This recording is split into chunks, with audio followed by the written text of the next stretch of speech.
Welcome back, meteorologist Dillon Gaudet here. I'm going to take one more look at these weather headlines because they're important here to break down the timing of this forecast. So we're seeing that morning round of showers and storms now starting to exit the Lexington area. So that's some good news, still dealing with that east of us. Then we're tracking a line of storms moving in late tonight, and that's going to pose a severe weather threat, mainly damaging wind gusts, but there could also be some large hail with that as well. Most of the severe weather is going to stay to our north, but we're still watching that threat, especially north and west of Lexington late tonight into early tomorrow morning. Then we're tracking a big temperature drop on the way Wednesday. We'll show you that, including the wind chill values tomorrow afternoon. Big difference from what we're seeing out there right now. Viper radar, one cluster of storms just moved through Lexington. You've heard it on top of our roof. Where that heavy rain is falling. It's now east of Lexington, moving right down I-64 Winchester over to Mount Sterling, heading up towards Owensville. This is eventually going to be impacting you. We've got some lightning,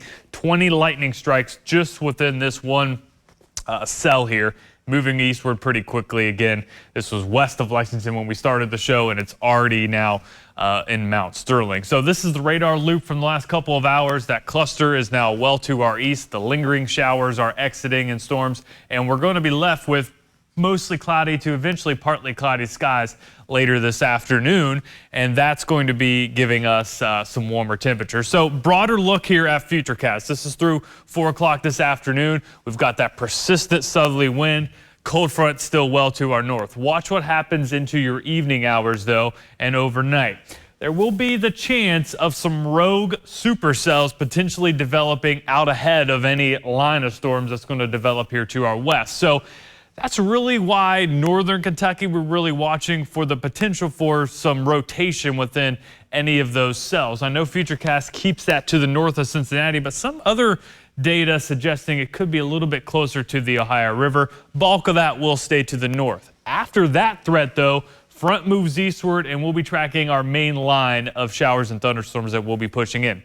4 a.m. temperatures, mid-60s for most areas, but watch as that front and the line of storms moves eastward. We've got that rain, damaging wind gust threat moving in 4 to 6 o'clock in the morning, eventually continuing to move eastward. The surface cold front catches up to the line of storms, and we'll see temperatures dropping rapidly by around 8, 9 o'clock, and through noon tomorrow. We'll go from the 60s to the 30s and stay there the rest of the day. Winds will make it feel colder than that. And then by Thursday morning, with clear skies, mid-20s for most areas, maybe even the low 20s in some of those valleys, eventually warming up a little bit into the mid-40s for your Thursday afternoon. So here's a look at that severe weather threat today through tonight. Again, we are included, Lexington is included in that level 2 risk, and it's mainly due to the damaging wind gust threat. But as we take a closer look, as I was talking about with those rogue storms developing out ahead of the main line, that'll give northern Kentucky just a little bit of a higher threat than what we'll see here locally. Still damaging wind gusts, still some heavy downpours, still an isolated large hail threat.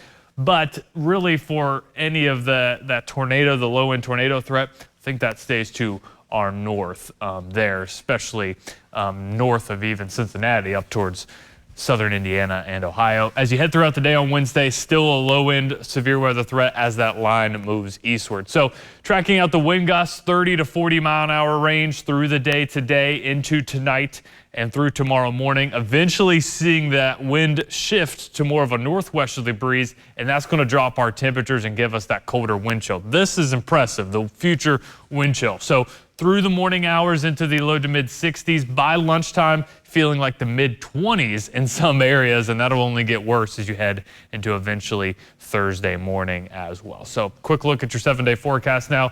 Windy both today and tomorrow. Temperatures fall from the 60s to the 30s. Tracking that strong storm threat early in the morning on Wednesday ahead of that front. Cooler for your leap day on Thursday. March should start with a couple showers on Friday, but looking warmer and drier for the weekend.